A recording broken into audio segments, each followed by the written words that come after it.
ఒక అడవిలో ఒక జింక వేటగాడు పెట్టిన వలలో చిక్కుకుంది.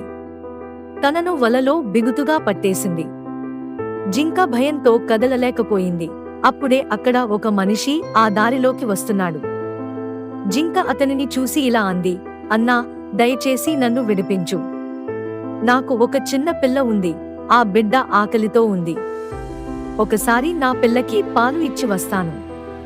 తర్వాత నువ్వు నన్ను పట్టుకున్నా పర్వాలేదు. ఆ మనిషి జింక మాట విని కదిలిపోయాడు. ఇది నిజమా? జింక తిరిగి వస్తుందా అని అనుకున్నాడు. కాని ఆ జింక కళ్ళలోని నిజాయితీ చూసి వలని విప్పి వదిలేశాడు. జింక తన పిల్లవాడి దగ్గరికి వెళ్లి పాలు ఇచ్చి తిరిగి వచ్చింది. మనిషి ఆశ్చర్యపడి అడిగాడు, నువ్వు నిజంగా తిరిగి వస్తావని అనుకోలేదు. ఎందుకు వచ్చావు? జింక నమ్రంగా అంది, నమ్మకాన్ని నిలబెట్టుకోవడం కన్నా గొప్పదనం లేదు. నువ్వు నన్ను నమ్మి విడిచావు.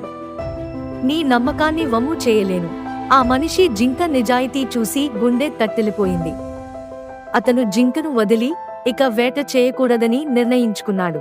ఇలాంటి వీడియోలు మరెన్నో చూడాలంటే మన ఛానల్ ని సబ్స్క్రైబ్ చేసుకోండి, లైక్ కొట్టండి.